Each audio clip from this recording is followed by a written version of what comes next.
So hello everyone and good morning सभी को। उम्मीद करता हूँ मेरी वॉइस प्रॉपर आ रही है सभी, तो एक बार कंफर्म करेंगे। सर मैम के साथ अच्छा, हाँ क्लास थोड़ा सा इसी वजह से थोड़ा सा 15 मिनट डिले करना पड़ा, क्योंकि नाश्ता नाश्ता आज लेट मिला था। आई थिंक रोबोट की वॉइस आ रही है ना। गुड मॉर्निंग सभी को।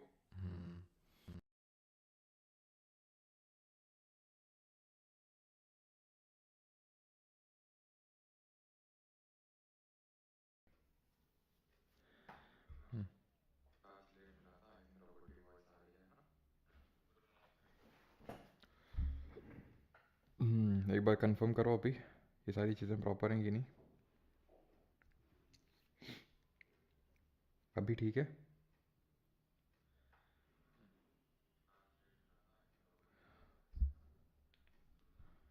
अभी ठीक है, एक बार कंफर्म करना। एक बार कंफर्म करो अभी हम्म आवाज़ सही नहीं है, अभी तो सही होगी।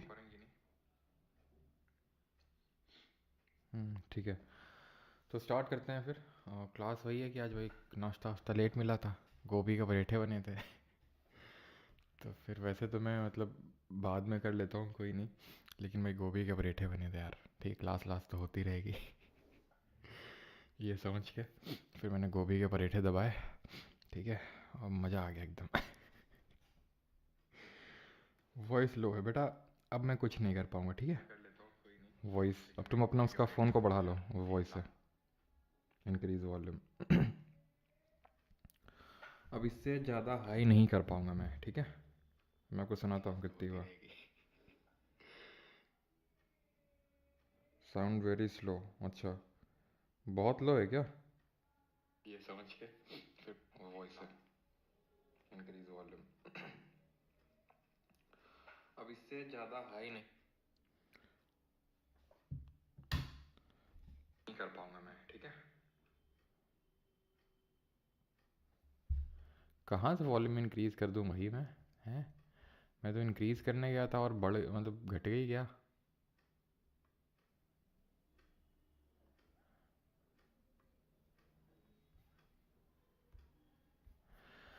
चलो स्टार्ट करते हैं। एंड दैट इज़ आज हम लोग करने वाले हैं लोकल गवर्नमेंट, ठीक है। रिकॉर्डिंग स्टार्ट कर देता हूँ मैं।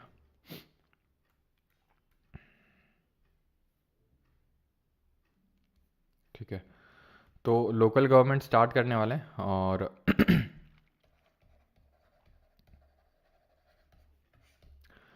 तो इंडिया में देखो, हमने अभी तक ये पढ़ा है कि एक अभी ठीक हुआ है, ओके नो ओके। अच्छा, मतलब वो जो मैंने कम किया उसको अगर मैं और कम करूँगा तो वॉइस शायद और बढ़ जाएगी, नहीं।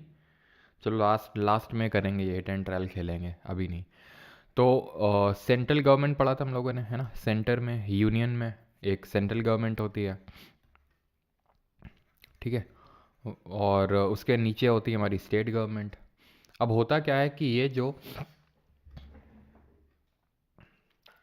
टू टीयर हमारा गवर्नमेंट का स्ट्रक्चर है, इसकी वजह से जो हमारे लोग हैं वो डायरेक्टली डिसीजन मेकिंग में पार्टिसिपेट नहीं कर पाते हैं। वो क्या करते हैं, वो अपने इलेक्टेड, जैसे यहाँ पर हम विधायक लोगों को भेजते हैं, यहाँ पर सांसद लोगों को भेजते हैं, ठीक है, चुन के डायरेक्टली और इनडायरेक्टली। लेकिन हम डायरेक्टली तो पॉलिसी या फिर डिसीजन मेकिंग में हिस्सा ले नहीं रहे हैं। जैसे स्विट्ज़रलैंड जैसी कंट्रीज़ में क्या होता है कि वहाँ पर कोई भी नीति आती, कोई भी बिल आता है, कोई भी पॉलिसी लानी होती तो डायरेक्टली लोगों से वोटिंग करवाई जाती है उसको बोलते हैं डायरेक्ट डेमोक्रेसी।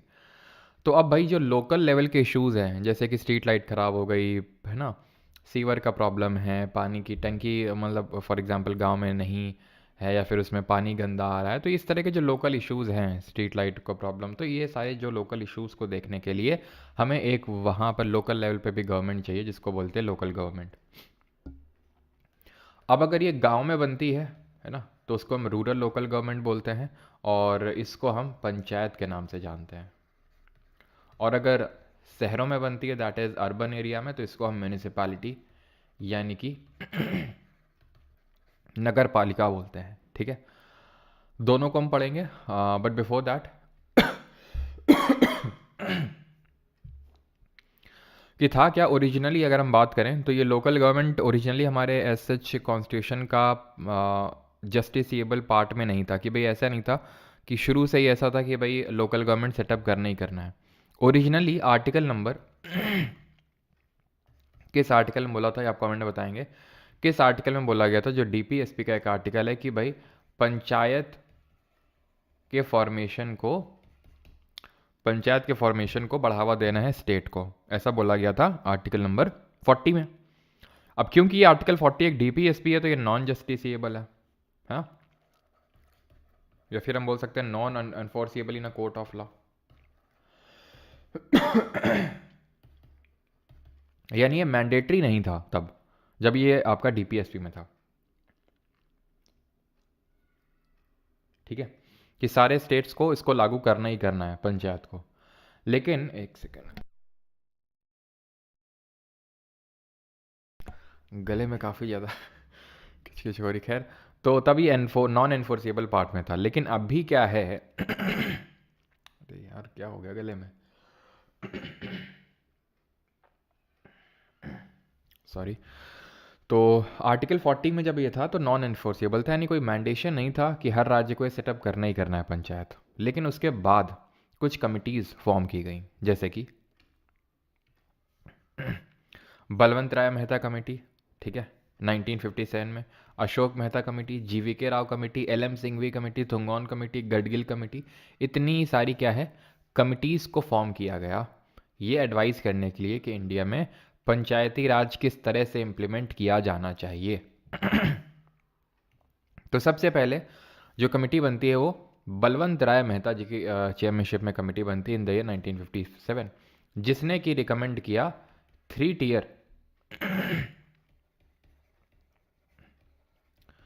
3 टियर पंचायती राज सिस्टम को इसने रिकमेंड किया कि त्रिस्तरीय 3 स्तरीय जो है एक पंचायती राज व्यवस्था होनी चाहिए भारत में, ठीक है। 1959 में 1959 में 2 अक्टूबर 1959 को क्या होता है कि राजस्थान में सबसे पहले नागौर डिस्ट्रिक्ट में पंचायत के प्रोविजंस को लागू कर दिया जाता है, ठीक है।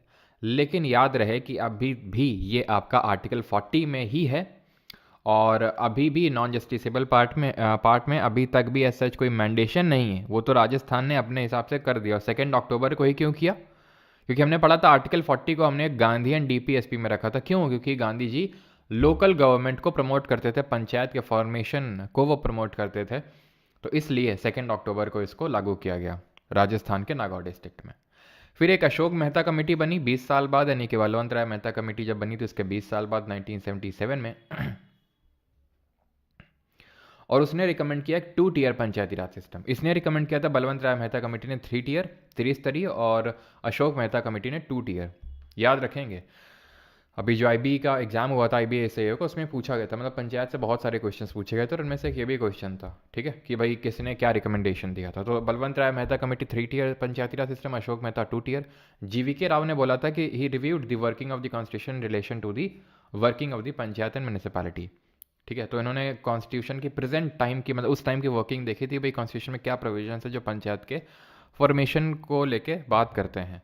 और LM सिंघवी कमेटी ने रिवाइटलाइजेशन ऑफ पंचायत की बात करी थी। It recommended that the panchayati Raj institution should be constitutionally recognised, protected and preserved. इन्होंने बोला था कि कॉन्स्टिट्यूशनल रिकग्निशन मिलना चाहिए, मतलब कॉन्स्टिट्यूशन में भी इनको मेंशन करना चाहिए अलग से कहीं पे। आर्टिकल 40 में है वो तो ठीक है, लेकिन अलग से पार्ट होना चाहिए, आर्टिकल होने चाहिए with respect to the Panchayati राज। यानी कि इन्होंने किसकी बात करी थी? रिवाइटलाइजेशन, रिवाइटल जियो जी भर के, है कि नहीं? पहले हम लोग क्रिकेट देखते थे तो यही एडवर्टाइज खूब आता था रिवाइटल का ठीक है, तो revitalisation of Panchayati Raj institutions, PRIs, ठीक। फिर थोंगौन कमेटी बनी 1988 में, गडगिल 1988 में, और फाइनली जाकर इसको कॉन्स्टिट्यूशनल स्टेटस मिल जाता है, कॉन्स्टिट्यूशनल रिकॉग्नाइज कर दिया जाता है through the 73rd amendment act of 1992। ये जो 73rd कॉन्स्टिट्यूशनल अमेंडमेंट था जो 1992 में हुआ था, ये लागू कब हुआ था? ये लागू हुआ था 24 अप्रैल 1993, 24 अप्रैल 1993 को ये लागू होता है। इसीलिए 24 अप्रैल को पंचायती राज दिवस मनाया जाता है। क्या मनाया जाता है? पंचायती राज दिवस के रूप में मनाया जाता है 24 अप्रैल को, क्योंकि इसी दिन ये लागू होता है। अब इस अमेंडमेंट ने क्या किया था? इस अमेंडमेंट ने पार्ट नंबर 9 संविधान में भाग 9 जोड़ा, और यहाँ पर आर्टिकल्स जोड़े, आर्टिकल नंबर 243 से लेकर आर्टिकल 243 ओ तक, 243, 243 ए बी सी डी से लेकर 243 ओ तक। और इसने एक शेड्यूल जोड़ा हमारे कॉन्स्टिट्यूशन में, जिसके बारे में आपको पता है, जल्दी से आप बताएंगे कौन सी अनुसूची जोड़ी? ये जोड़ी इसमें 11th शेड्यूल, 11वीं अनुसूची जोड़ी। और इसमें टोटल कितने फंक्शनल मैटर्स थे? कितने फंक्शनल मैटर्स हैं का मतलब है कि भाई पंचायत को पावर मिल रखे हैं। जैसे अगर मैं बात करूं तो जो ये लोकल सेल्फ गवर्नमेंट है ये जो लोकल गवर्नमेंट है ये आपका एक स्टेट लिस्ट का सब्जेक्ट है ना? क्योंकि ये स्टेट लिस्ट का सब्जेक्ट है तो अभी हम देखेंगे स्टेट का जो लेजिस्लेचर, उसको काफ़ी पावर दी गई है लोकल गवर्नमेंट के लेके के एस्टैब्लिशमेंट को लेके। तो अब होता क्या है कि जैसे हम यूनियन लिस्ट पढ़ते हैं 7 शेड्यूल में, कि यूनियन लिस्ट में सब्जेक्ट्स मेंशन्ड है कि भाई इन सब्जेक्ट पे देश का पार्लियामेंट लॉ बना सकता है, स्टेट लिस्ट के सब्जेक्ट में स्टेट का लेजिस्लेचर बना सकता है। ऐसे ही ये हमारे 29 फंक्शनल मैटर्स हैं, ठीक है? ऐसे ही हमारे टोटल 29 फंक्शनल मैटर्स हैं, 29 फंक्शनल आइटम्स हैं, जिसको कि लेके पावर मिली हुई है पंचायत को कि भाई स्ट्रीट लाइट हो गई है ना, सीवर हो गया, पानी की टंकी हो गई, पॉन्ड हो गया यानी तालाब हो गया, खेत खलिहान हो गए। तो ये सब ये लिखे हुए हैं 29 फंक्शनल आइटम, जिसको किले के पावर है किसको? पंचायत को, ठीक है? अभी हम क्या करने वाले हैं, यहाँ तक आई होप किसी कोई डाउट नहीं होगा, कुछ क्वेरी नहीं होगी। अगर होगा तो जल्दी से पूछ लेंगे, नहीं तो हम अभी आगे बढ़ते हैं और हम एक एक करके आर्टिकल्स को देखने वाले हैं और इसमें जो क्या कॉन्स्टिट्यूशनल प्रोविजंस हैं वो देखने वाले हैं, ठीक है? हाँ, 11वीं अनुसूची में है ये आपका, ठीक है? और कभी कभी ये क्वेश्चन पूछ लेता है कि जब 73rd अमेंडमेंट हुआ था तो इस टाइम पे किसकी गवर्नमेंट थी? तो वैसे तो कांग्रेस की गवर्नमेंट थी। पहले देखो राजीव गांधी जी के टाइम पे ये बिल लाया जाता है पार्लियामेंट में, पास नहीं हो पाता है। देन 1979 में लाया जाता है, ये वीपी सिंह के टाइम पे उनकी सरकार थी, तो तब भी नहीं हो पाता है। लेकिन जब पीवी नरसिम्हा राव जी थे, ठीक है, ये भी कांग्रेस से ही थे राजीव गांधी जी की डेथ के बाद बने थे ये, तो पीवी नरसिम्हा राव, ठीक है, ये कौन थे? उस समय प्राइम मिनिस्टर थे जब ये एक्ट आपका पास होता है। 1957 होगा ना, 2 अक्टूबर 1957 नहीं भैया, 2 अक्टूबर 1959 होगा, 1959, 57 नहीं होगा, ठीक है? जो मेनली विलेज लेवल पे, यस 1993 कॉन्स्टिट्यूशन में है ना सर? नहीं शुभम जी, बता तो रहे हैं आपको, 1992 में ये अमेंडमेंट हुआ था, इम्प्लीमेंट हुआ था 1993 में, ठीक है? हुआ था 1992 में, लेकिन इम्प्लीमेंट हुआ था 93 में। आगे बढ़ते हैं, आर्टिकल नंबर 243 सबसे पहला आर्टिकल है, यहाँ पे डेफिनेशन लिखा हुआ है। डेफिनेशन, अब किसकी डेफिनेशन? तो जो आगे टर्म लिखे हुए हैं, डिस्ट्रिक्ट, ग्राम सभा, इंटरमीडिएट लेवल पंचायत, तो इन सब का मतलब या फिर डेफिनेशन, इनकी परिभाषा लिखी हुई है यहाँ पे, ठीक है? तो डिस्ट्रिक्ट का मतलब डिस्ट्रिक्ट है। आपको ग्राम सभा का मतलब पता होना चाहिए, ग्राम सभा का डेफिनेशन आपको याद होना चाहिए, मतलब याद इन दी सेंस वैसे नहीं जैसे हम स्कूल में याद करते थे, लेकिन हाँ पता होना चाहिए कि भाई a body consisting of person registered in the electoral rolls relating to the village comprised within the area of panchayat at the village level. तो यानी कि एक ऐसी संस्था है जिसमें कि वो सारे लोग, सारे पर्सनस जो इलेक्टोरल रोल में जिनका नाम लिखा हुआ है, जो रजिस्टर्ड हैं रिलेटिंग टू द विलेज, वो सारे लोग, ठीक है, जो विलेज एरिया में रहते हैं जिनका इलेक्टोरल रोल में नाम है, वो ग्राम सभा के हिस्सा वो ग्राम सभा का हिस्सा माने जाएंगे। Intermediate level, a level between village और डिस्ट्रिक्ट लेवल, ठीक है? अब मैं आपको दिखाता हूँ यहाँ पे आप देख पाएंगे ये है 3 टियर पंचायती राज सिस्टम, ठीक है? तो एक होता है आपका विलेज लेवल, एक होता है डिस्ट्रिक्ट लेवल, और एक होता है ये ब्लॉक लेवल जिसको इंटरमीडिएट लेवल बोलते हैं। तो अभी हम इसको भी देखेंगे, ठीक है? लेकिन आप समझ गए होंगे इंटरमीडिएट लेवल का मतलब क्या है। जो विलेज लेवल और डिस्ट्रिक्ट लेवल के बीच में आता है उसको इंटरमीडिएट लेवल बोलते हैं, ठीक है? आगे बढ़ते हैं, बाकी ये सब देख सकते हो, नॉट दैट मच इंपॉर्टेंट, मतलब डेफिनेशंस लिखी हुई हैं सबकी। अब आता है ग्राम सभा का मतलब, 243A जो पहला मतलब काइंड ऑफ सेकंड आर्टिकल है 243A। A Gram Sabha may exercise such power and perform such functions at village level as the legislature of a state by law defined। तो ग्राम सभा जिसमें कौन है? विलेज एरिया में आने वाले वो सभी लोग जिनका इलेक्टोरल रोल में नाम है, तो वो लोग या फिर वो जो हमारी बॉडी है ग्राम सभा, वो क्या, उसके पास क्या पावर होंगे, वो क्या फंक्शन परफॉर्म करेगी, वो आर्टिकल 243A में लिखा हुआ है। 243B अभी आपको अगेन, जैसे मैं हमेशा बोलता हूँ, आर्टिकल को रटने में वो आपको दिमाग नहीं लगाना है, वो मैं आपको याद करवा दूंगा लास्ट में, किसमें क्या लिखा हुआ वो याद हो जाएगा आपको। और मेनली वही पूछता है एसएससी एग्जाम में, ठीक है। कभी कभी वो डेप्थ में घुसता है, कुछ इधर उधर से क्वेश्चन पूछता है, और अगर आप हायर एग्जाम्स में जाते हो तो वहाँ पे और इधर उधर से क्वेश्चन पूछे जाने के चांसेस होते हैं। जैसे आईबी का भी एग्ज़ाम हुआ था, है ना, तो आप अगर एसएससी की प्रिपरेशन कर रहे हो तो मोस्टली लोग आईबी का फॉर्म या फिर इस तरह के जो भी पेपर्स आते हैं उनमें उनका भी फॉर्म भरते हैं। तो अगर उनमें इधर उधर की चीज़ें आ जाएंगी तो उसके लिए ऐसा तो है नहीं कि फिर हम अलग से पढ़ेंगे। There shall be constituted in every state panchayat at the village, intermediate and district level. 3 level पे बनाई जाएगी, एक तो गांव का लेवल है, बीच का लेवल है, और आपका ये जिला का लेवल है, डिस्ट्रिक्ट लेवल है। अलग अलग नाम से इसको हम जानते हैं, जो भी हम देखेंगे। पंचायत एट दी, ठीक है, आप यहाँ पे देख सकते हैं विलेज लेवल है, ऐसे समझ लो। ये नीचे विलेज लेवल हो गया, ये इंटरमीडिएट लेवल हो गया, और टॉप पे हो गया आपका डिस्ट्रिक्ट लेवल। विलेज लेवल को ही ग्राम पंचायत बोल देते हैं, ब्लॉक लेवल को ही पंचायत समिति बोल देते हैं, और डिस्ट्रिक्ट लेवल को ही जिला परिषद बोल देते हैं। नाम बस अलग हो जाता है, विलेज लेवल को ग्राम पंचायत, ब्लॉक लेवल को पंचायत समिति, और डिस्ट्रिक्ट लेवल को जिला परिषद बोल देते हैं। अब ये जो ग्राम पंचायत है, इसमें आता है ग्राम सभा, ठीक है, ग्राम पंचायत और न्याय पंचायत। ये आपको याद करने की ज़रूरत नहीं है, बस ये 3 टियर याद रखिएगा, विलेज, ब्लॉक और डिस्ट्रिक्ट। ब्लॉक बीच का है, ठीक है, विलेज को ग्राम पंचायत, ब्लॉक को पंचायत समिति, और जिला परिषद बोलते हैं डिस्ट्रिक्ट लेवल को। Panchayat at the intermediate level, this point is important, कि may not be constituted in a state having a population not exceeding 20 lakh. कोई किसी राज्य में अगर जनसंख्या 20 लाख से अगर ज़्यादा नहीं है, ठीक है, तो उसमें अगर 20 लाख से कम है घुमा फिरा के, तो उसमें ब्लॉक ये ब्लॉक लेवल, जिसको कि हम इंटरमीडिएट लेवल भी बोल रहे हैं, ठीक है, इसी को ही तो हम इंटरमीडिएट लेवल बोल रहे हैं। तो ये बनाना ज़रूरी नहीं है, बना सकते हैं लेकिन ज़रूरी नहीं है। यानी कि ऐसे स्टेट्स जहाँ की पॉपुलेशन 2 मिलियन से कम है, वहाँ पे 2 टियर पंचायती राज सिस्टम भी चलेगा, ठीक। 243 सी से आप कॉम्पोजिशन याद कर सकते हैं यहाँ पर, ठीक है, याद करना है वैसे तो मैं आपको लास्ट में याद कराऊंगा कैसे याद करना है, चलो अभी ना याद करते चलें, क्यों लास्ट के लिए छोड़ें। तो बी से ऐसे याद कर लो, बनना, ठीक है। कॉन्स्टिट्यूशन, किस तरह से बन रही है पंचायत, तो पंचायत 3 स्तर में बन रही है, बी से बन रही है, ठीक है। ए से असेंबली, असेंबली मतलब सभा, तो ग्राम सभा के बारे में दिया है। सी से कॉम्पोजिशन, ठीक है। तो लेजिस्लेचर ऑफ अ स्टेट में by law make provision with respect to the composition of panchayat. इसका मतलब ये है कि जो राज्य का विधानमंडल है वो डिसाइड करेगा कि पंचायत का कॉम्पोजिशन किस तरह से होगा, actual composition.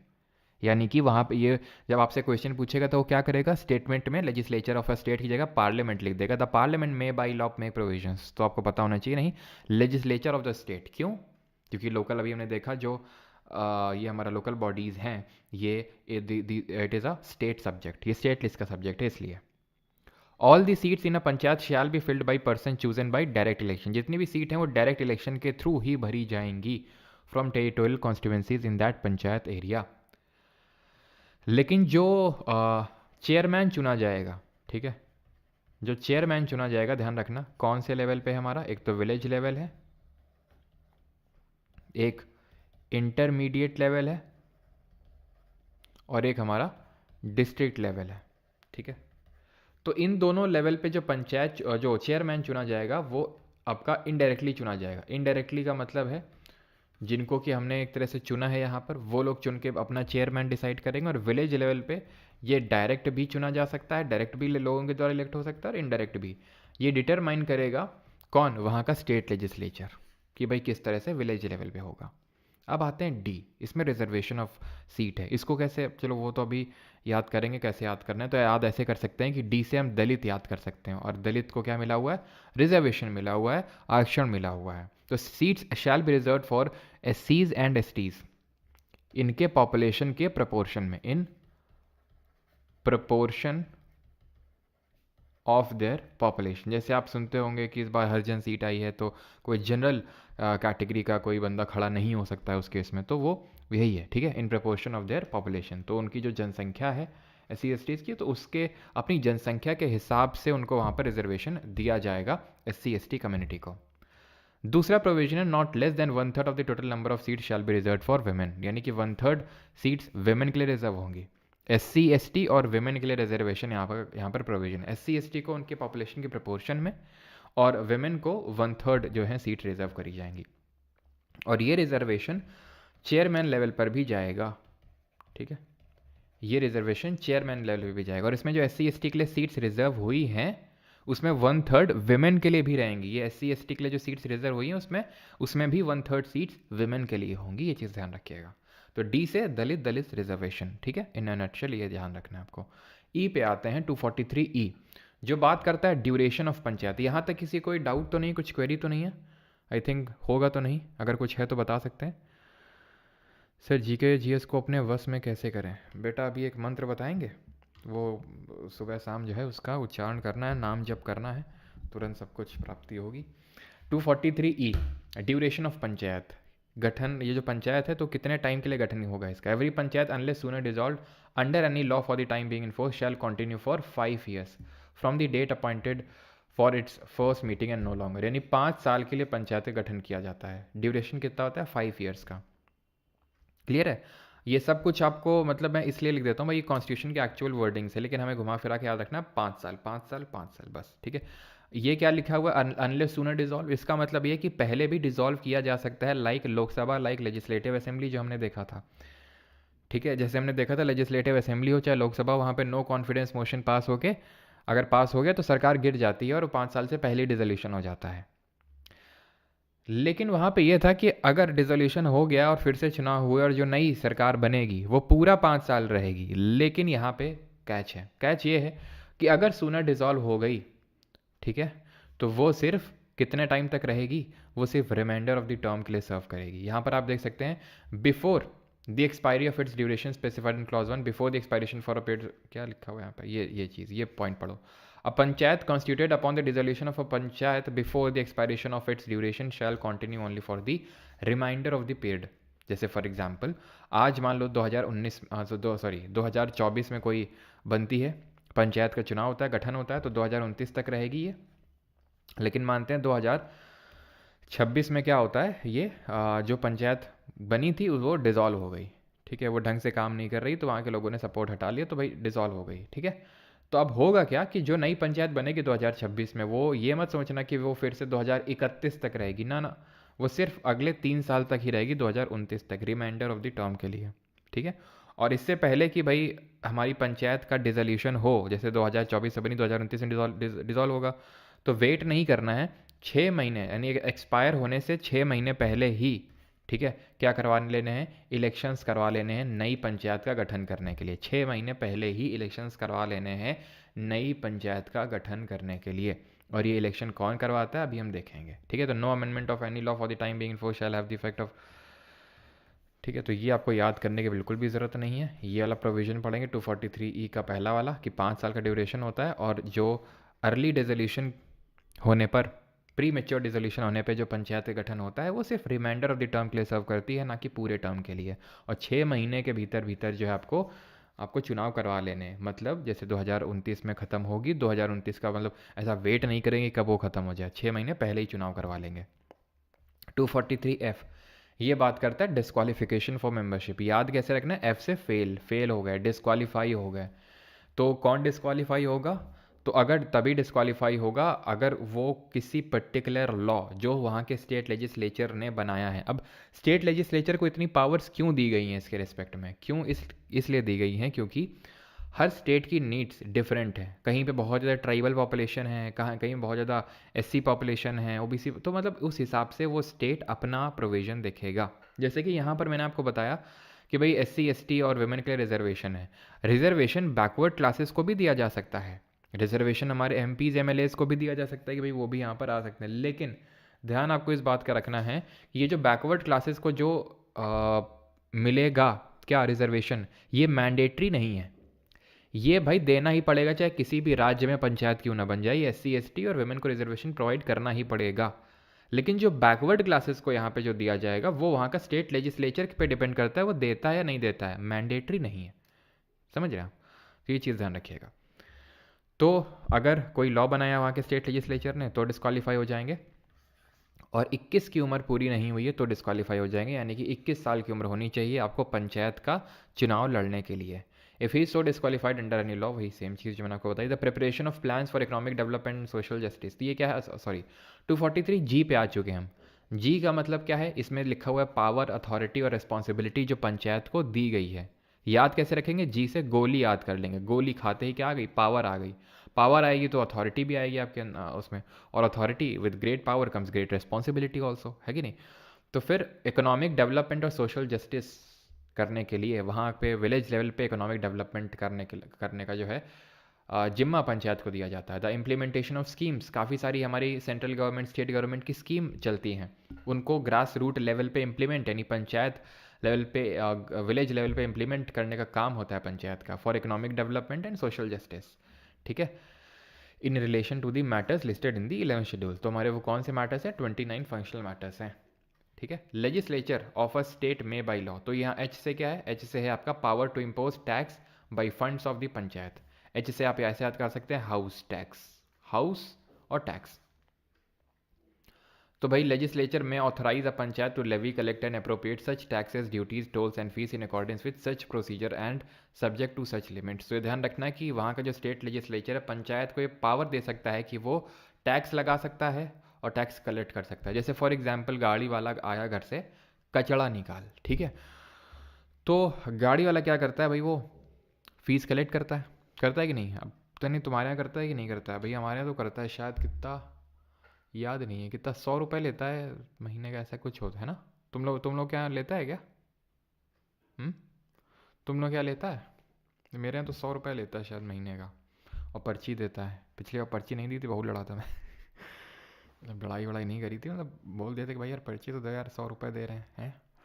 Assigned to a panchayat such taxes, duties, tolls and fees levied and collected by the state government for such purposes and subject to such condition and limit। ये सब याद करने की ज़रूरत नहीं है, ठीक है, बस वो याद कर लो कि भाई पावर दिया जा सकता है। 50 रुपये लगता है मंथली। अच्छा नहीं लेता है गाड़ी वाला, नो फ्री है। अच्छा अच्छा अच्छा, 50 रुपये लेता है। पता नहीं 50 या 100 ऐसे ही कुछ लेता है, याद नहीं यार मुझे। गजनी वाला सिस्टम चल रहा है ना आजकल। चलो, तो provide for making such grant in aid to the panchayat from the. तो भाई कितना पैसा कहाँ से ये आएगा, वो सारी चीज़ें C F consolidated fund of state से, ठीक है। Assign to panchayat such taxes, duties, toll, service, ये सब छोड़ दो, ठीक है, इंपॉर्टेंट नहीं है। आगे बढ़ते हैं। 243 आई क्या है? इसमें लिखा हुआ है कि भाई एक फाइनेंस कमीशन का गठन किया जाएगा, जो स्टेट का फाइनेंस कमीशन होगा वो ये सारी चीज़ें रिकमेंड करेगा कि ये जो कंसोलिडेटेड फंड ऑफ स्टेट है उससे कितना पैसा पंचायत को दिया जाना चाहिए। तो आई से याद कर लो इनकम, और इनकम का मतलब होता है फाइनेंसेस, है कि नहीं? इनकम का मतलब होता है फाइनेंसेस। तो आई से इनकम और इनकम से finance, finance commission of state का गठन किया जाएगा। वो भाई वहाँ का जो स्टेट लेजिस्लेचर है जो डिटरमाइन करेगा कि भाई जो कंसोलिडेटेड फंड ऑफ स्टेट है, यानी कि जो राज्य का क्या बोलेंगे उसको, कंसोलिडेटेड फंड को, तो वहाँ से कितना पैसा पंचायत को मिलेगा वो डिटरमाइन करेगा। जे में दिया हुआ है audit of account of panchayat. तो जो भी पंचायत का अकाउंट होगा उसकी ऑडिटिंग करी जाएगी। ऑडिट का मतलब ये है कि कितना पैसा आया, कितना पैसा पहुंचा, भाई कहीं पे घपलाबाजी तो नहीं हो गई, तो ये सारी चीज़ें, ठीक है। और उसको लेके लॉ कौन बनाएगा? Again the state legislature. याद कैसे रखेंगे? जे से जांच याद कर लेंगे। जांच का मतलब इंग्लिश में क्या होता है? ऑडिट। के 243 के में इलेक्शंस के बारे में लिखा हुआ है, elections to the panchayat. All elections to the panchayat shall be vested in a state election commission consisting of state election commissioner to be appointed by governor. यानी कि जो चुनाव करवाता है पंचायत के, ना सिर्फ पंचायत के बल्कि अभी हम नगर पालिका देखेंगे, म्यूनिसिपैलिटी, तो उनके भी चुनाव स्टेट का इलेक्शन कमीशन करवाता है, राज्य का चुनाव आयोग करवाता है। द कंडीशन ऑफ सर्विस, और बाकी जो हमारा इलेक्शन कमीशन ऑफ इंडिया है उसके बारे में कल पढ़ेंगे कॉन्स्टिट्यूशन बॉडीज़ वाले लेक्चर में, जिसमें कि इलेक्शन कमीशन, कैग के बारे में, अटॉर्नी जनरल तो पढ़ ही चुके हैं, फाइनेंस कमीशन के बारे में पढ़ेंगे हम, वहाँ पे यूपीएससी, स्टेट पीएससी, ठीक है, इन सब के बारे में कल हम लोग पढ़ने वाले हैं। कल का लेक्चर भी काफ़ी इंपॉर्टेंट रहेगा, लास्ट रहेगा हमारा, ठीक है। तो state election commission commissioner to be appointed by governor. तो इसकी नियुक्ति कौन करेगा स्टेट इलेक्शन कमिश्नर की? राज्यपाल करेगा। यहाँ पे प्रेसिडेंट का कोई रोल नहीं है, पार्लियामेंट का कोई रोल नहीं है, यहाँ पर स्टेट लेजिस्लेचर और गवर्नर का रोल है। The condition of service and tenure of office of the state election commissioner shall be such as the governor may determine. यानी कि कंडीशन ऑफ सर्विस क्या होगी, ठीक है, कंडीशन ऑफ सर्विस क्या रहेंगी, और ऑफिस का जो भी सारी चीज़ें हैं वो कौन देखेगा कि भाई कैसा क्या मतलब टेन्योर रहेगा ऑफिस का, कितने टाइम के लिए रहेंगे, वो सारा काम देखने का डिसाइड करेंगे हमारे राज्यपाल जी, दैट इज़ गवर्नर। तो आर्टिकल 243 के तक हो गया। आगे बढ़ते हैं। अगला हमारा एल, ठीक है, application to union territories. It states that the provision of Part 9 of the Constitution which deals with the panchayat shall apply to union territories with certain modification. यानी ज्यों का त्यों अप्लाई नहीं हो जाएंगे पार्ट नंबर जो हमारे 9 के प्रोविजन है यूनियन टेरिटरीज में, विद सर्टेन मॉडिफिकेशंस होंगे. ये सब जो आपको राम गाथा लिखी हुई रटने की ज़रूरत नहीं है, बस ये याद कर लो. एल से यूटीज़ के एल लग गए, यूटीज़ के एल लग गए, यूनियन टेरिटरीज के एल लग गए, ख़त्म. ठीक है. एंड दिस 243 में क्या लिखा हुआ? Part not to apply to certain areas. कौन कौन से ऐसे राज्य हैं जहां पर ये पंचायत के जो प्रोविजंस है, पार्ट नंबर 9 के जो प्रोविजंस है वो लागू नहीं होंगे? तो नागालैंड, मेघालय और मिजोरम में ये लागू नहीं होंगे. यहाँ तक कि जो यूटी ऑफ दिल्ली है वहाँ पर भी लागू नहीं होते हैं. Delhi is the only UT जहाँ पर पार्ट नंबर 5 के यानी कि विद रिस्पेक्ट टू पंचायत जो प्रोविजंस है वो लागू नहीं होंगे. और नागालैंड, मेघालय और मिजोरम में लागू नहीं होंगे क्योंकि इनको एक स्पेशल स्टेटस मिला हुआ है कि भाई तुम अपने हिसाब से देख लो, है ना.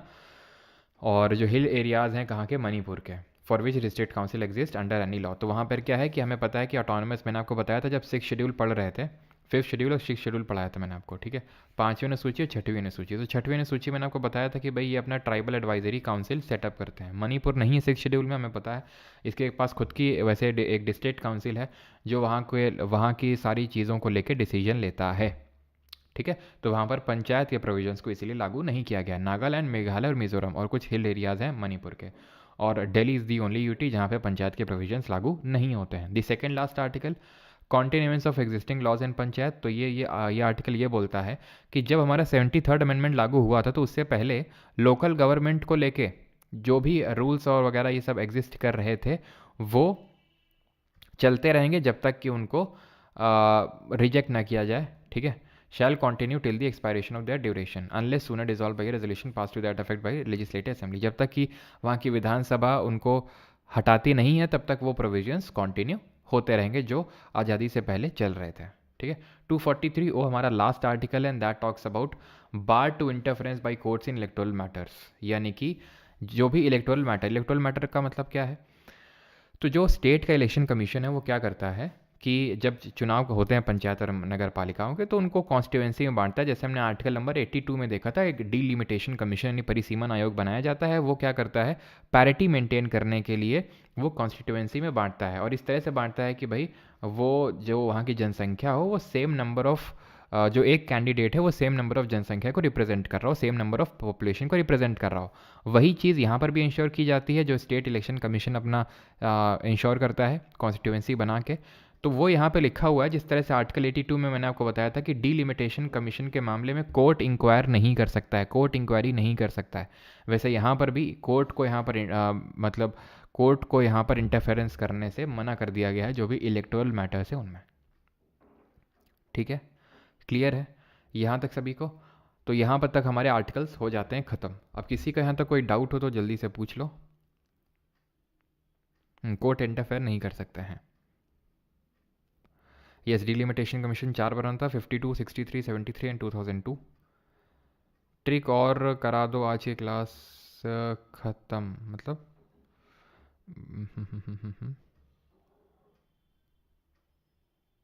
सर कई लोग अपनी फॉर्च्यूनर के पीछे ब्लॉक प्रमुख लिखा लेते हैं, वही है क्या? ब्लॉक प्रमुख जो है म्यूनिसिपैलिटी में होता है. ठीक है. जो ब्लॉक प्रमुख होता है वो म्यूनिसिपैलिटी यानी कि नगर पालिका में होता है. ठीक है.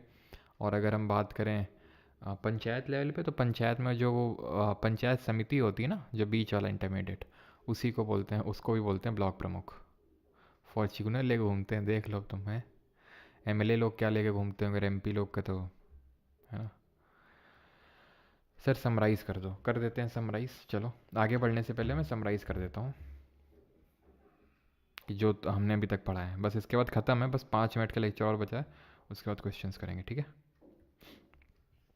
तो हमने ये पढ़ा कि सबसे पहले आर्टिकल नंबर 40 मेंशन करता है पंचायत, लेकिन ये नॉन जस्टिसेबल पार्ट में है. देन होता क्या है कि हमारी काफ़ी सारी कमिटीज़ बनती हैं, जैसे बलवंत राय मेहता कमेटी उनमें से एक थी, सबसे पहले 1957 में बनती है, जो त्रिस्तरीय पंचायती राज व्यवस्था की बात करती है. 2 साल बाद 2 अक्टूबर 1959 को राजस्थान इसको लागू कर देता है, लेकिन अभी तक कोई ऐसा कोई एक्ट नहीं आया था, एक्ट पारित नहीं हुआ था, अधिनियम नहीं आया था जिसके तहत पंचायत के इस्टेब्लिशमेंट या फिर उसके फॉर्मेशन को लेकर कोई मैंडेशन क्रिएट किया गया हो. तो 2 अक्टूबर राजस्थान के नागौर डिस्ट्रिक्ट में ये होता है. ठीक है. सबसे पहले उसके बाद ये होता है कि भाई हमारी अशोक मेहता कमेटी बनती है, गडगिल कमेटी बनती है, जीवी के राव कमेटी बनती है और थुंगॉन कमेटी बनती है। ये सारी कमेटीज़ कुछ ना कुछ अपनी रिकमेंडेशन देती हैं, तो उस उनके बेसिस पे 73rd अमेंडमेंट एक्ट होता है और 3 टियर पंचायती राज सिस्टम को लागू कर दिया जाता है on the basis of recommendation of Balwant Rai Mehta committee. 1992 में अमेंडमेंट होता है, 1993 में इम्प्लीमेंट होता है। 24 अप्रैल को उस दिन हम पंचायती राज दिवस मनाते हैं। नरसिम्हा राव जो हैं, पीवी नरसिम्हा राव उस समय प्रधानमंत्री हुआ करते थे। अब होता ये है कि हमारे इसके थ्रू पार्ट नंबर 9 कॉन्स्टिट्यूशन में जोड़ा गया, शेड्यूल नंबर 11 जोड़ा गया और पार्ट नंबर 9 में 243 से लेकर 243 ओ तक इसमें जोड़ा गया। 243, 243 A B C D E, ठीक है, एफ जी एच आई जे के एल एम एन एंड ओ, ठीक है।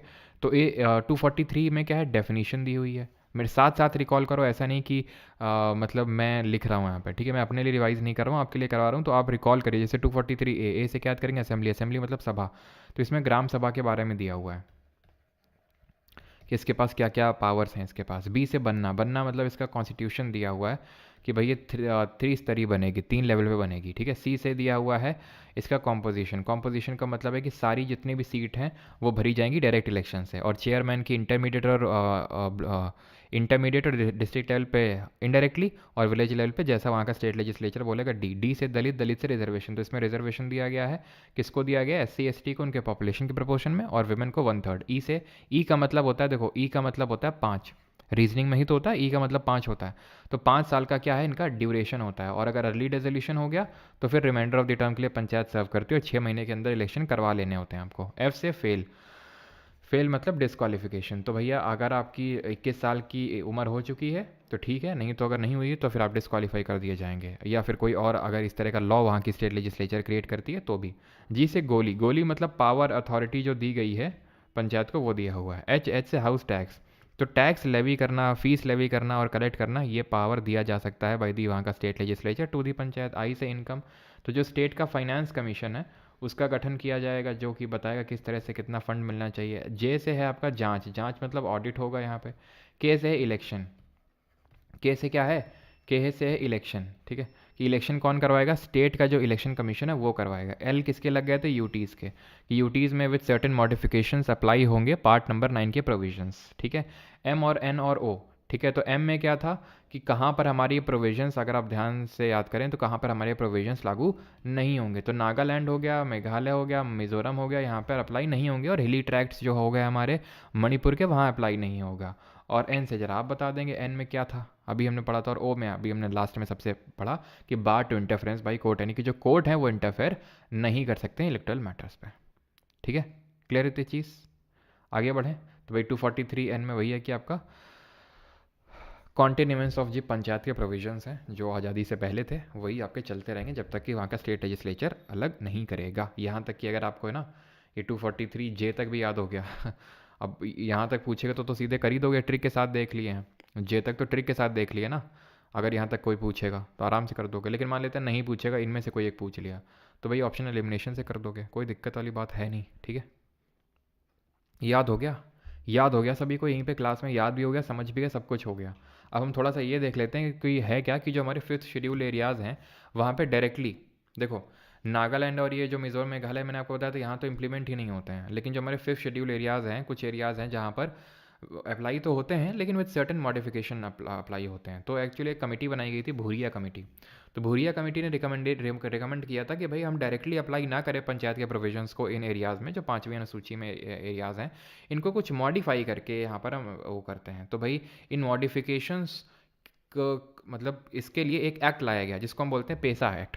पेसा का मतलब है panchayat extension to scheduled areas, notes में आपको मिलेगा, panchayat extension to scheduled areas, यानी कि जो पंचायत के प्रोविजंस हैं, पार्ट नंबर 9 के प्रोविजंस हैं, ठीक है, उनको किस तरह से विद सर्टेन मॉडिफिकेशन अप्लाई किया जाए 5th शेड्यूल एरियाज़ में, उसके लिए एक्ट लाया गया। जैसे कि वहाँ की ग्राम सभा को बहुत ज़्यादा पावर दे दी गई, नॉर्मल जो पावर मिलती है उससे कहीं ज़्यादा, कि जो भी माइनर फॉरेस्ट प्रोड्यूस है, यानी फॉरेस्ट से जो भी ट्राइबल्स वगैरह नहीं, पत्ती वत्ती या फिर कुछ जड़ी बूटी, आदिवासी हेयर ऑयल, ठीक है, तो आदिवासी हेयर ऑयल जैसे कर्नाटका की जो हिक्की ट्राइब है तो वो बनाती है, तो उनको पावर मिलनी चाहिए भाई कि वो किस तरह से उसको रेगुलेट करना चाहते हैं। ऐसा नहीं कि जबरन वहाँ पे कोई चला गया, उनकी ज़मीन हड़प ली, या फिर कोई कंपनी चली गई कि हमें तो इतना तुम प्रोड्यूस करके दो ही दो। इस तरह से नहीं, वो लोग वहाँ के डेटा माइन करेंगे। तो मतलब उनको बहुत पावर दी गई है। और रिजर्वेशन को लेके भी पता है बहुत ज़्यादा पावर्स हैं। मतलब ऐसे समझ लो कि हाँ, चेयरमैन लेवल पे तो सारी ही सीट रिजर्व होनी चाहिए एस सी एस टी के, सॉरी ट्राइबल्स के लिए। एस सी भी नहीं,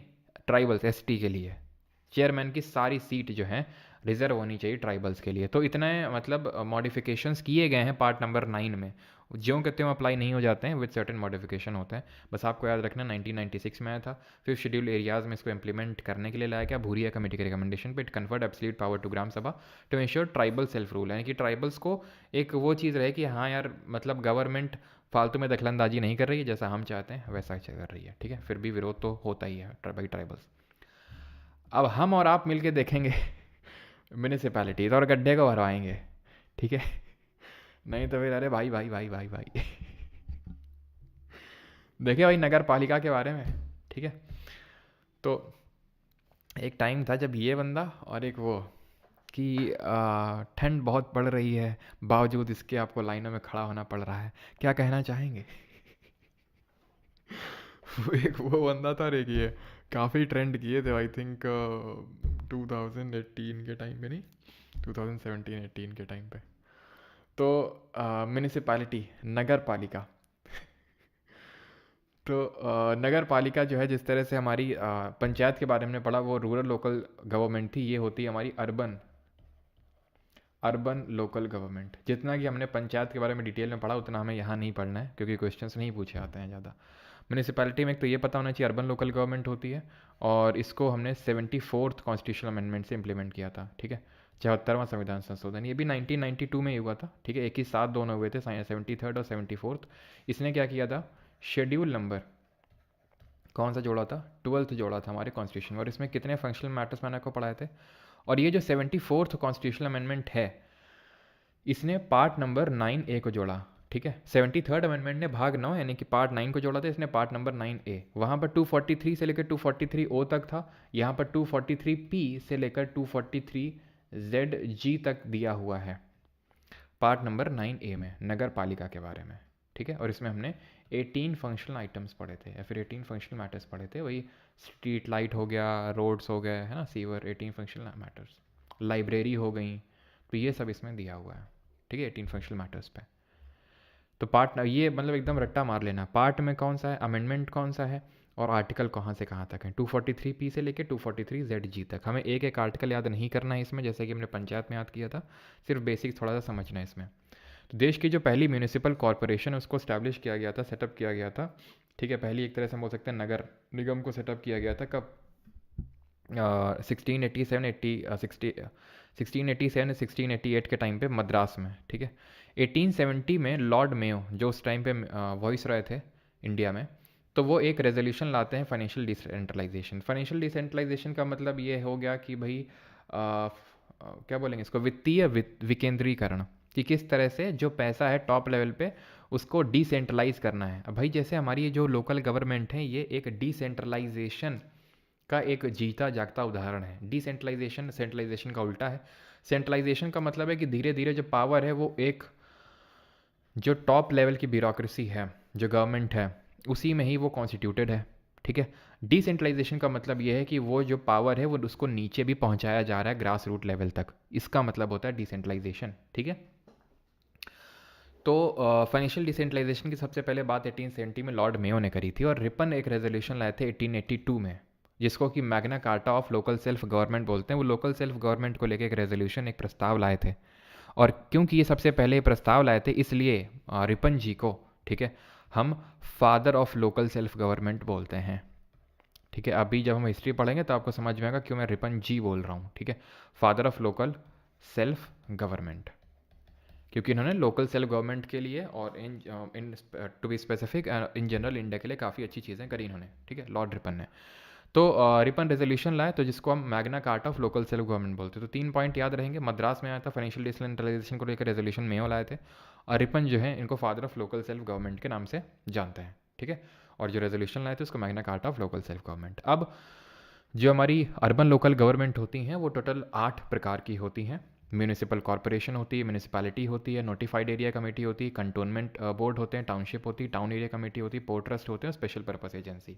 होता क्या है कि शहरों में अलग अलग रिक्वायरमेंट होती है। जैसे जहाँ पर मिलिट्री रह रही है मान लो, ठीक है, तो उसको हम कंटोनमेंट एरिया बोलते हैं।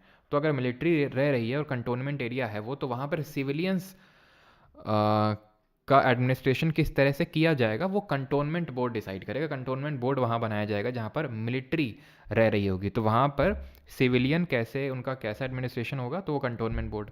कहीं पे पोर्ट है, ठीक है, कहीं पे बंदरगाह है, तो वहाँ पर सिविलियंस का कैसा क्या होगा, तो उसके लिए पोर्ट ट्रस्ट बनाया गया है। किसी स्पेशल पर्पस के लिए स्पेशल पर्पस एजेंसी बनाई जाती है। तो इस तरह की हमारी 8 तरह की लोकल अर्बन गवर्नमेंट होती हैं।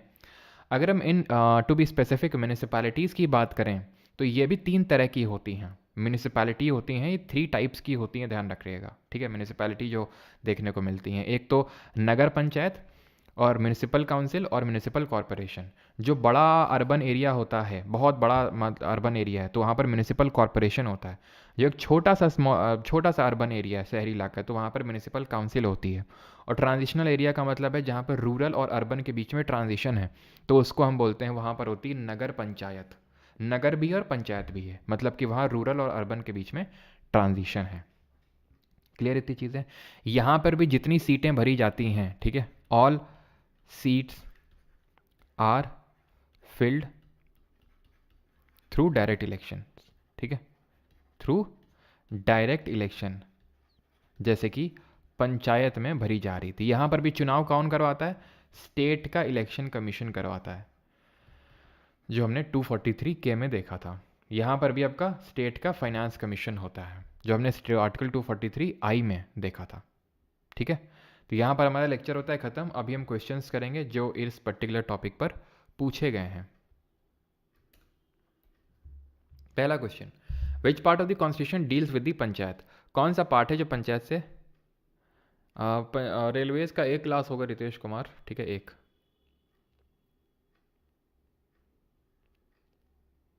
Ward number 69। सर मैं आपको कानपुर में देखा कल, अच्छा कल देख लिए तुम फाइनली है।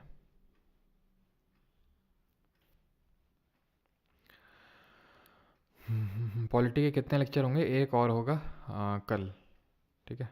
और एक एक्ट वाला कल तो कॉन्स्टिट्यूशन बॉडीज़ होगा, एक एक्ट के लिए बचेगा, नहीं होगा तो उसको ऐप में कर लेंगे, ठीक है, बिकॉज सैटरडे संडे को निट्टो होना है। तो which part of the constitution deals with the panchayat, part 10, 9, 8, 7 या फिर 4। तो हमें पता है पार्ट नंबर 9। अच्छा पार्ट किस पार्ट में क्या है, वैसे तो हमें पता है पार्ट 4 में डीपीएसपी है, पार्ट 6 में स्टेट के बारे में है, लेकिन जो हमारे बाकी पार्ट छूट गए हैं वो कल जब हम वो सारी चीज़ें कर लेंगे, मतलब कि कल हम और भी कॉन्स्टिट्यूशनल बॉडीज़ करेंगे ना, तो यूपीएससी के इस पार्ट में, स्टेट पीएससी इलेक्शन कमीशन, जब वो कर लेंगे, ख़त्म कर लेंगे, तो उसके बाद हम मैं आपको एक समराइज़ कर दूंगा एक बार लास्ट क्लास में, जो एक्ट वाली क्लास होगी, सारी चीज़ें। तो उससे क्या होगा कि, और विद ट्रिक मैं आपको बता दूंगा, तो वो सारा हमारा खत्म हो जाएगा, और जो सोर्सेज वगैरह था वो भी, ठीक है। अच्छा रुपेश आपका 69 है, ओके। राज यादव वार्ड 7 में रहता है। भाई किसने वार्ड पूछा तुमसे, क्वेश्चन का आंसर बताओ ना, है क्वेश्चन पूछ रहे हैं तुमसे, तुम वार्ड नंबर बता रहे हो। How many tiers are there in a panchayati raj structure. CPO में क्वेश्चन पूछा गया भाई कि पंचायती राज स्ट्रक्चर में कितने टीयर्स होते हैं, 3 टीयर होते हैं, ठीक है। एक विलेज लेवल होता है, इंटरमीडिएट लेवल होता है और ब्लॉक लेवल होता है। सॉरी, विलेज लेवल होता है, इंटरमीडिएट लेवल होता है, डिस्ट्रिक्ट लेवल होता है, ठीक है। Which of the following articles of the constitution mentions about the organisation of village panchayat. हाँ तो कौन सा आर्टिकल है, 36 है, नहीं 36 में क्या दिया हुआ जरा बताएंगे। 31 है, नहीं, इसमें क्या दिया हुआ है, 38 में क्या दिया हुआ है, आंसर होगा ऑप्शन नंबर बी 40। 36 में दिया हुआ है यहाँ पर स्टेट की डेफिनेशन, 37 में क्या दिया हुआ है कि डीपीएसपी नॉन जस्टिसेबल है, 38 में 31 में क्या दिया हुआ है, 31 में एक्चुअल में इसको रिपील किया कर दिया जा चुका है, जो कि पहले राइट टू प्रॉपर्टी था, और अभी आपको बताया वो आपका एक लीगल राइट हो चुका है। और 38 में जब हम बात करते हैं तो क्या दिया हुआ है इसमें कि वेलफेयर स्टेट बनाना है, जो कि पहले से ही कॉन्स्टिट्यूशन में लिखा हुआ था। देन बाई अमेंडमेंट इसमें एक और चीज़ ऐड करी गई, and that was to minimise inequality in income status facility and opportunity. Comment करके बताएंगे ये जो मिनिमाइज करना इनइक्वालिटी वाला, इसको किस अमेंडमेंट से जोड़ा गया था। 73rd amendment provided a constitutional status to the urban local bodies. Yes सही है, बिल्कुल गलत है। क्यों, क्योंकि 73rd अमेंडमेंट ने अर्बन लोकल बॉडीज़ नहीं, रूरल लोकल बॉडीज़ को कॉन्स्टिट्यूशनल स्टेटस दिया था। 74th ने अर्बन लोकल बॉडीज़ को दिया था। अर्बन लोकल बॉडीज़ मतलब म्यूनिसिपैलिटी, रूरल मतलब पंचायत। तो पहला वाला अगर गलत हो गया तो इसको हटा देंगे हम लोग यहाँ से, ठीक है। ये आपका और हाँ, अब कुछ लोग बोल रहे हैं यूपीएससी के क्वेश्चन सर आज नहीं लिए हैं, बीच में इंक्लूड हैं। ये आपका यूपीएससी का क्वेश्चन है जो आप यहाँ पर कर रहे हैं, ठीक है। फिर अभी आगे CDS CAPF और ये सब के क्वेश्चन हैं, लिख रखा मैंने, तो मिक्स कर दिया आज सब, ठीक है। तो ये तो होगा नहीं। Panchayat extension to scheduled areas act वही जो 1996 का है, extend the provision of panchayat to the tribal areas of the 12 states, ठीक है। तो एक्चुअल में ये जो शेड्यूल्ड एरियाज है वहाँ पर ये इनको वो जो है एक्सटेंड करता है। National Panchayati Raj day celebrated in on April 24th। तो यहाँ पर आंसर हो जाएगा option number D 3 only.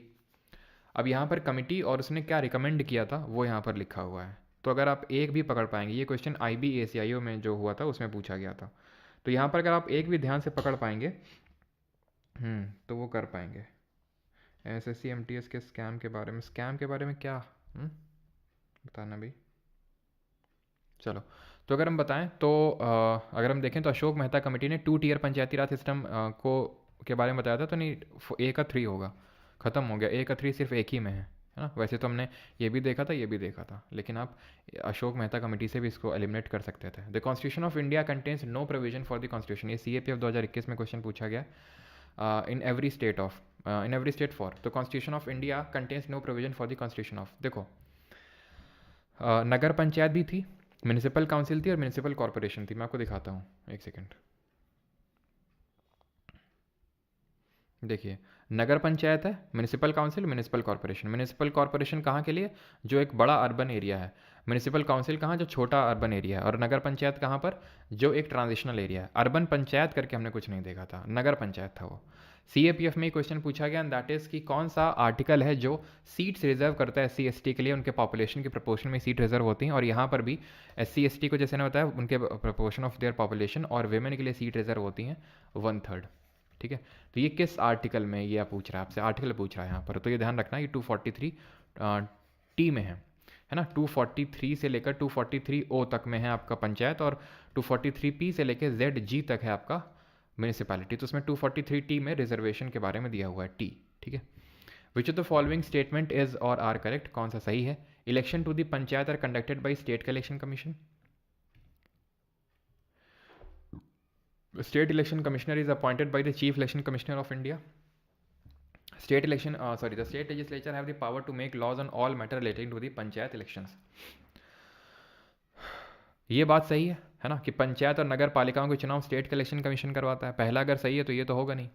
State election commissioner is appointed by chief election commissioner of India, बिल्कुल गलत है। हमने देखा था कि इसकी अपॉइंटमेंट कौन करता है? गवर्नर यानी कि राज्यपाल करता है, ना कि chief election commissioner of India. तो दूसरा वाला गलत होगा। अगर दूसरा गलत होगा तो ये गया आपका और ये गया, अपने आप तीसरा सही हो गया, अपने आप ही सही हो गया वो, ठीक है। कि सारे मैटर्स को लेके स्टेट लेजिस्लेचर ही लॉ बनाता है, वहाँ का राज्य विधानमंडल। Which of the following statements about the panchayati Raj system are correct, ये भी आपका ये CDS का क्वेश्चन है आपका, ठीक है। All seats in panchayat are filled by person chosen by direct election, सारी सीटें जो भरी जाती हैं वो डायरेक्ट इलेक्शन के थ्रू, बिल्कुल सही है। चेयरमैन के लिए मैंने अलग बताया था, बाकी ऑल सीट जो होती हैं वो आपकी डायरेक्ट इलेक्शन से होती हैं। ग्राम सभा consist of person registered in the village electoral role, बिल्कुल सही है। जितने भी लोग विलेज इलेक्टोरल रोल में हैं वो सब होंगे। Chairperson of panchayat is elected in accordance with the law pass by each state, ठीक है। तो वो वहाँ के स्टेट ने जो लॉ पास कर रखा है उसके हिसाब से चेयरमैन को वहाँ के जो विलेज लेवल है उसमें इलेक्ट किया जाएगा। All state in India have a 3 tier Panchayati Raj system, ये गलत होगा, क्योंकि हमें पता है कि सारे राज्यों में 3 टियर पंचायती राज सिस्टम नहीं है। वो स्टेट जहाँ की पॉपुलेशन कितने से कम है, 2 मिलियन, 20 लाख से कम है, वहाँ पर इंटरमीडिएट लेवल की ज़रूरत नहीं है। मतलब ऐसा ज़रूरी नहीं कि वहाँ पर रखना ही नहीं है, अगर वो चाहता है स्टेट तो वो इंटरमीडिएट लेवल को हटा सकता है और 2 टियर भी इंप्लीमेंट कर सकता है, लेकिन तभी अगर वहाँ की पॉपुलेशन यानी जनसंख्या 2 मिलियन से कम है तभी। Under which article of constitution has provision been made for the reservation of seats for women, CDS में पूछा गया रिजर्वेशन फॉर वेमेन। अब रिजर्वेशन B से हमने याद किया था बनना, बनना का मतलब है कि गठन किस तरह से होगा, कॉन्स्टिट्यूशन किस तरह से होगा पंचायत का। C से ठीक है कॉन्स्टिट्यूशन। C से हमने पढ़ा था कॉम्पोजिशन किस तरह से होगा, ठीक है। इसमें तो हमने पढ़ा था कि भाई 3 टियर पंचायती राज सिस्टम, और कॉम्पोजिशन में पढ़ा था कि भाई all seats will be filled through direct election और वो सारी चीज़ें। D से दलित और दलित से रिजर्वेशन इस तरह से। E का मतलब होता है 5 और 5 साल का क्या होता है ड्यूरेशन, तो इसमें ड्यूरेशन दिया हुआ है। तो ये सब में याद करते रहना, रिकॉल करते रहना बार बार। CDS में क्वेश्चन पूछा गया, which of the following statements about the panchayat in India as per the constitution is all correct. There is a provision for reservation of seats for the SCs and STs। SC ST के लिए reservation का provision है, बिल्कुल है यार। किस article में? अभी हमने देखा, जल्दी से बताइए। Panchayat are not authorize to collect taxes. अब याद करो ना, आर्टिकल 243H हाउस टैक्स करके याद किए थे, उसमें था ना कि पंचायत को ऑथराइज मतलब किया दिया जा सकते हैं पावर टू लेवी दी और levy and collect the taxes और टू लेवी दी फाइन जो फीस होती है। तो ये वाला गलत हो जाएगा और ये वाला सही हो जाएगा, ऑप्शन नंबर ए। और ये किसमें है? 243D में। अगला है 11th, ये आपका सिविल सर्विसेज। इसी बार का जो पेपर हुआ है सिविल सर्विसेज का, उसी में क्वेश्चन पूछा गया है। प्रगति सिंह राजपूत, स्वाति सिंह, प्रियंका परी चौहान, अभिषेक, सुष्मिता आर, रेखा मीना, मनीषा रावत, संजना सिंह, अंजलि, प्रतीक्षा, अभिषेक, रितेश। भाई बाकी लोग भी आंसर दीजिए, सिर्फ कुछ ही नाम क्यों दिखते हैं यहाँ पे? सर UPSC CSC के लिए भी एक वीडियो बना दीजिए प्रिपरेशन के लिए। पहले भाई SSC कर लें, फिर UPSC भी कर लेंगे। Power of municipality are given in the part number 9A। बिल्कुल सही है, part 9 panchayat, part number 9A municipality. Emergency power, ये तो यार मैं पढ़ा चुका हूँ, पार्ट नंबर 18 में दिया हुआ है। आर्टिकल बताइए जल्दी से। और जो हमारा कॉन्स्टिट्यूशनल अमेंडमेंट के जो प्रोविजन है पार्ट नंबर 20। देख रहे हैं? नहीं देख रहे हैं आप IAS बन चुके हैं, बधाई हो। ठीक है, तो ये कौन से आर्टिकल में? आर्टिकल नंबर 352 से 360 के बीच में है। ठीक है, 352 से 360। और पार्ट नंबर 20 में आर्टिकल नंबर 368। कितने तरह के अमेंडमेंट्स, कितने टाइप्स के अमेंडमेंट दिए हुए हैं आर्टिकल 368 में। Gram sabha means a body consisting of person registered under dash. Gram sabha का अर्थ है पंजीकृत व्यक्तियों से बनी संस्था। तो ग्राम सभा CISF असिस्टेंट कमांडेंट है, सीधा असिस्टेंट का। तुमको लगेगा सर CISF असिस्टेंट कमांडेंट क्या CAPF का होता है? हमें बुद्धू समझ रखे हो क्या? बेटा तुम बुद्धू हो। ठीक है, जिन लोगों को नहीं पता है CISF में क्या होता है, अभी धीरे धीरे CRPF में भी होने लग गया है। डिपार्टमेंटल एग्ज़ाम होता है, जैसे आप CPO के थ्रू SI लगोगे, ठीक है, तो आपकी अगर 5 साल की सर्विस हो जाएगी तो उसके बाद आप डिपार्टमेंटल एग्ज़ाम में बैठ सकते हो और आप सीधे असिस्टेंट कमांडेंट बन सकते हो, ग्रुप 1 गजटेड लेवल ऑफिसर उसको हम बोलते हैं। फिर आपके नाम मतलब, लेकिन वो पता है जब आप मतलब बन भी जाओगे तो हमेशा, अगर जैसे मान लो आपका नाम है रजत कुमार, ठीक है, तो रजत कुमार AC जब लिखा होगा तो उसके आगे लिखा रहेगा LDCE, limited departmental competitive exam. ठीक है, यानी आप इस एग्ज़ाम के थ्रू हुए थे। अगर आप CAPF के डायरेक्टली थ्रू जो एग्ज़ाम होता है ना, UPSC जो ये भी UPSC करवाती है, ठीक है, और उसके थ्रू अगर लगते हो तो वहाँ पर वो होता है डायरेक्ट एंट्री ऑफिसर। ठीक है, पावर ऑलमोस्ट सेम ही होती है, सच डिफरेंस नहीं होता है। तो उसमें पूछा गया था ये। तो ग्राम सभा क्या है? तो अच्छा क्वेश्चन है, देखिए। तो यहाँ पर 2 ऑप्शन में कंफ्यूज होंगे आप। In the electoral roll consisting relating to the village comprise within the area of panchayat at the village level. In the electoral roll of ward. अब वार्ड की तो यार कहीं चर्चा करी नहीं थी, अगर आप ध्यान से देख लो, मैंने जो डेफिनेशन यहाँ पर लिखी थी उसी में आपको विजिबल हो जाएगा क्लियरली, अगर आपने गौर फरमाया होगा। ये देख लो, a body consisting of person registered in the electoral roll relating to the village. Electoral roll relating to the village, ना कि वार्ड। ठीक है, electoral roll consisting to the relating to the village. ठीक है, ये ध्यान रखेंगे। अगला, ये भी CISF AC में क्वेश्चन पूछा गया आपका, और नॉट करेक्ट पूछा है इसमें, कौन सा सही नहीं है? वार्ड्स म्यूनिसिपैलिटी में होता है। सर पढ़ते टाइम नींद को कैसे रोकें बता दीजिए प्लीज़ सर, पढ़ते टाइम। चलो एक वीडियो बना देंगे, बिकॉज सर्दियाँ आ रही और सर्दियों में नींद थोड़ी ज़्यादा आती है ना। आज जैसे भी वाला बैकग्राउंड नहीं रखा, नहीं, ठीक है, तो नींद ज़्यादा आती है तो उसके रिगार्डिंग हम आपको बता देंगे कैसे क्या चीज़ें रखनी है।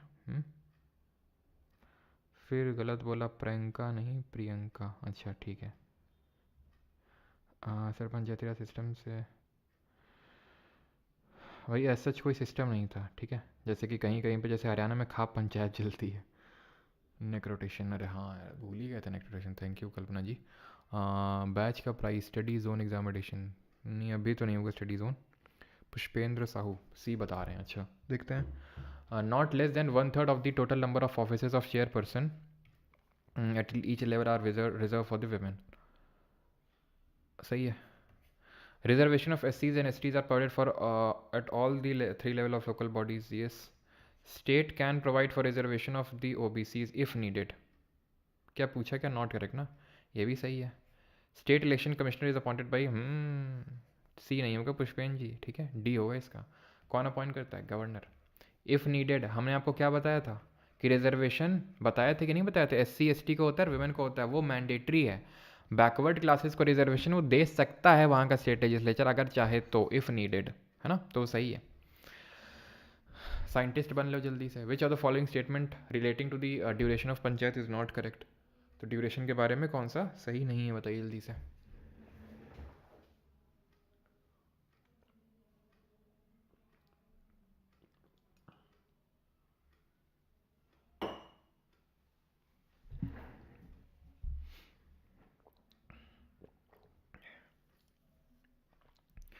Every panchayat shell continue for 6 years।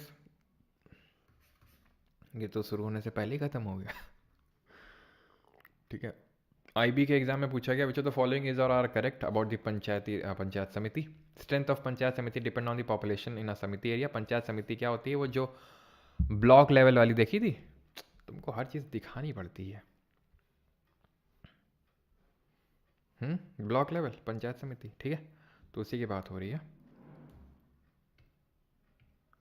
तो the strength of panchayat samiti depend on the population in samiti area. All the sarpanch of gram panchayat are not members, ये भी सही है। द समिति इज इक्विप्ड विद द, ये गलत होगा आपका, ठीक है, इसमें सीईओ नहीं होता है इसमें।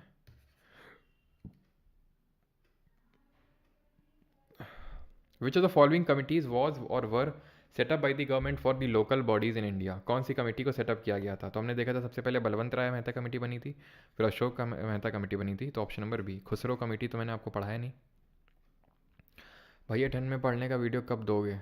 कार्तिक मिश्रा पहले ये वीडियो कर लें, फिर दे देंगे वो वाला भी वीडियो। प्रेरणा पांडे सर डॉक्टर, हाँ डॉक्टर को दिखाया तो लेकिन डॉक्टर ठीक नहीं कर पा रहा है। अभी पता चला है कि पतंजलि योग आश्रम है हरिद्वार में, तो वहाँ पे ठीक कर देते हैं। ठीक इन दी सेंस कि हफ्ते भर रुकना पड़ता है और वहाँ पे कुछ फिजियोथेरेपी के सेशन वगैरह होते हैं, योगा योगा करवाते हैं, ठीक कर देते हैं। सोच रहे थे चले जाएं, लेकिन फिर याद आया कि तुम लोग कोई क्लास कौन लेगा है। No Panchayati Raj institution at all, कहाँ पर नहीं है? तो हमने देखा था नागालैंड में नहीं है ना, Nagaland, Mizoram and Meghalaya. Consider the following functions of local government of India. Ensuring safe and continuous water supply, electricity आ रही है कि नहीं आ रही है, और लाइब्रेरी वगैरह मेंटेन हो रही है, रीडिंग रूम, ये सारा चीज़ देखने का काम होता है किसका? हमारे अर्बन लोकल गवर्नमेंट का, ठीक है। तो एक सेकेंड,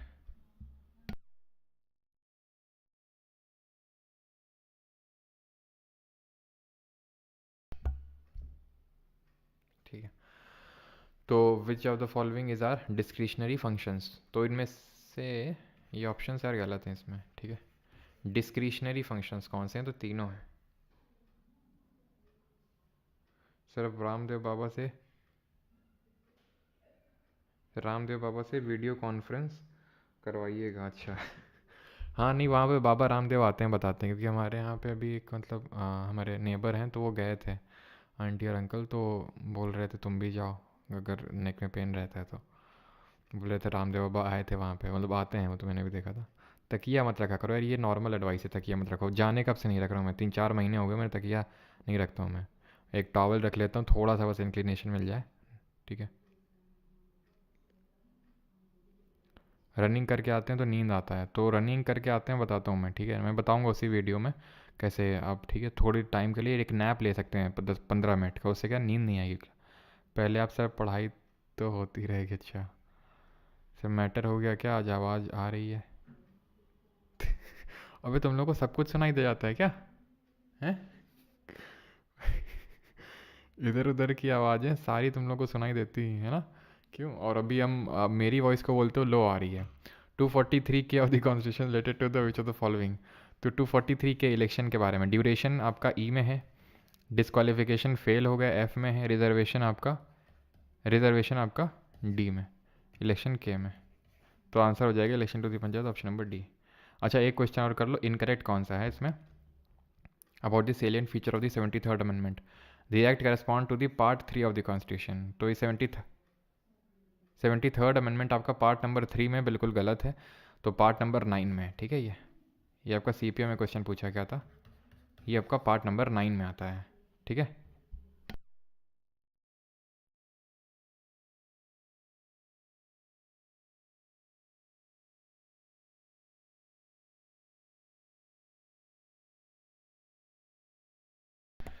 ग्राम सभा is a meeting of all adult who live in the area covered by. तो ग्राम सभा सारे अडल्ट की मीटिंग होती है जो कहाँ पर रह रहे हैं, जो रह रहे हैं आपके पर्टिकुलर पंचायत एरिया में, ठीक है।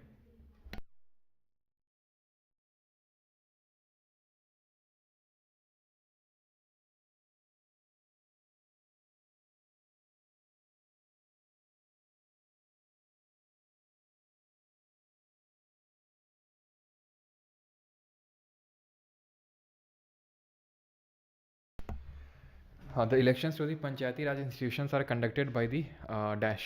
तो कौन करवाता है पंचायती राज के? ये स्टेट के इलेक्शन कमीशन करवाता है। The election to constitute a panchayat should be completed before the expiration of how, मतलब कितने महीने पहले इलेक्शंस करवा लेने हैं। तो हमने पढ़ा था कि 6 महीने पहले ही इलेक्शंस करवा लेने हैं। If the state government dissolve the Panchayati Raj institution before the end of the 5-year term, fresh election should be ordinarily be held within, again वही 6 मंथ, 6 महीने पहले ही चुनाव करवा लेने हैं। अब panchayat continuous for how many, ठीक है एकदम, ठीक है देख रहे हो ख़त्म सवाल हैं। 73rd अमेंडमेंट, ये आपके फेज 12 अभी इसी बार साल पूछा गया। 73rd amendment 1992 makes provision for a 3-tier Panchayati Raj system for all state, the state having population above. तो 3 tier बनाना है, कहाँ पर बनाना है? जहाँ पर 2 मिलियन से ज़्यादा है पॉपुलेशन, 20 लाख से ज़्यादा है, 20 लाख से कम है तो 2 tier में ही काम चल जाएगा, ठीक है। आपका SSC quiz group PYQ based है क्या, मॉक बेस्ड? पीवाईक्यू बेस्ड है, ठीक है। पीवाईक्यू बेस्ड है वो पूरी तरह से, ठीक है। Provision related municipality are mention in which part? Municipality part 6 state, part 5 union, part 12 पढ़े नहीं अभी, पार्ट 9 है, ठीक है। बाकी यार 3-4 क्वेश्चन तो खुद से भी करो हैं। चलो भाई, थैंक यू सभी को, धन्यवाद। और क्या मेरी भी नेक में हलवा क्वेश्चन है सर? बिल्कुल।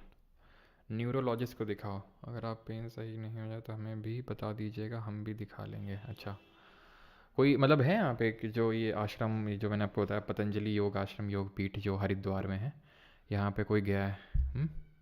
Use collar belt please sir, use. Aman Singh, पता नहीं किसी ने बोला था कि कॉलर बेल्ट से सफोकेशन होता है। सर हम अपूर्व गुप्ता कानपुर से। सर आप जेके मंदिर से कितने किलोमीटर दूर हैं? बेटा हम हैं तो बहुत दूर, लेकिन आज जो है अभी थोड़ी देर बाद ही जेके मंदिर के बहुत बहुत नज़दीक आने वाले हैं। जेके मंदिर तो नहीं, लेकिन जेके मंदिर के बहुत नज़दीक। और आने आने का जो पर्पस है वो ये है कि वहाँ पे एक डॉक्टर हैं और बाबा को दिखाने ले जाना है वहाँ पे, मेरे ग्रैंडफादर को। तो अभी थोड़ी देर में बस निकल ही रहा हूँ मैं। हाँ, तो वहीं पे, लेकिन मैं नाम नहीं बताऊंगा, नाम बता दूंगा तो फिर तुम पहचान जाओगे। और डॉक्टर का अगर मैं डिजिग्नेशन बता दूंगा, प्रोफेशन, तो भी तुम जान जाओगे, है ना। तो वो नहीं। शादी कर लो सर, मालिश होती है। मालिश होगा डेली, है।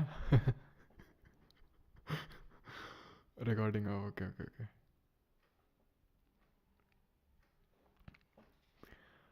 म्यूनिसपैलिटी के आर्टिकल याद नहीं करने, आप चाहें तो देख सकते हैं म्यूनिसपैलिटी के आर्टिकल। सच एस सी में कभी क्वेश्चन नहीं पूछा गया उसमें।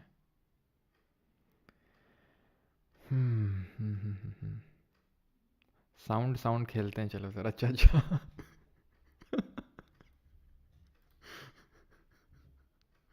चलो ये साउंड साउंड खेलते हैं, तुम बताना ठीक है साउंड कैसा क्या है, मैं रिकॉर्डिंग ऑफ कर दूँ। बॉबी देओल का Aashram. So do exercise called as Falun Dafa. ये फालून दफ़ा क्या होता है भाई, पहली बार सुना फालून दफ़ा। स्टॉप कर देता हूँ अभी। चलो साउंड साउंड खेलते हैं हम लोग, ठीक है। अभी बताना, ठीक है। अभी कैसी आ रही है? हाँ, अभी कैसी आ रही है वॉइस? अभी मतलब नॉर्मल पहले से और ज़्यादा आ रही है या फिर कम आ रही है? हैं? रशियन आश्रम, बट बस बेटा तुमसे ना हो पाएगा, तुम लोगों से, है ना। पालीवाल में नहीं जा रहे हैं सूरज पांडे, पालीवाल तो वो टेस्टिंग के लिए होता है ना, लैब डॉक्टर के पास जा रहे हैं भाई। जल्दी से बताइए भाई। हाँ जी। हम्म, बताओ भाई। टिल्लू बाबा के पास जा।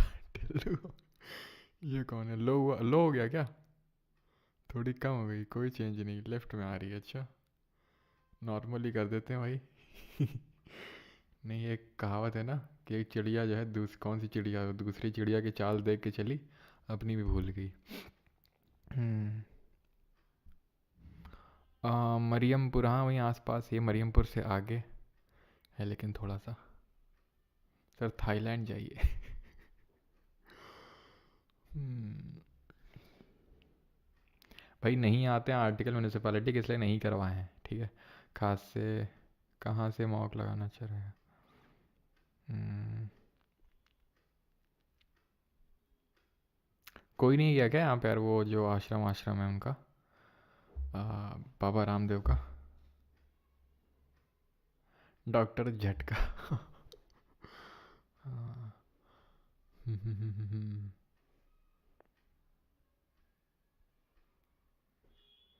जमीन पे सोया कीजिए, ये तखत में ही सोते हैं यार, वो भी ज़मीन के बराबर ही है। सर्दियाँ आ रही, ज़मीन पे एकदम खुला, तो ज़मीन में लेट नहीं जाएंगे। तखत में ही सोते हैं। गए हैं मेरे घर वाले चर्चित, क्या मतलब कैसा क्या है? सर मैं फिजियोथेरेपिस्ट हूँ। अच्छा सही बताओ। सही में? हाँ। ढूंढ सकते हैं तो ढूंढ लो, अपन गया हूँ वंश प्रशा। थर्ड वॉइस आ रही है।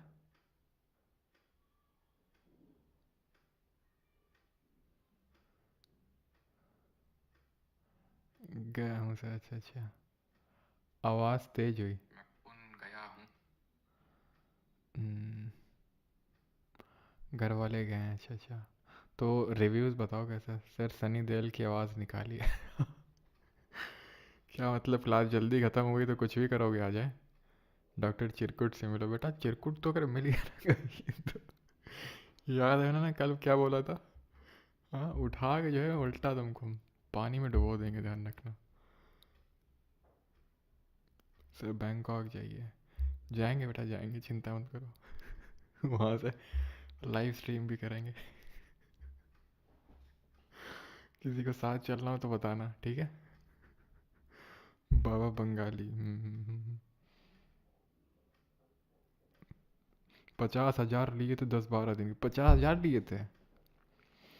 पता नहीं यार, वो 4500 बोल रहे थे, वो जो हमारे नेबर गए थे, ये 45,000 बोल रहे थे आदमी। पहले शायद उन्होंने 45,000 बोला, मुझे 4500 लगा वो।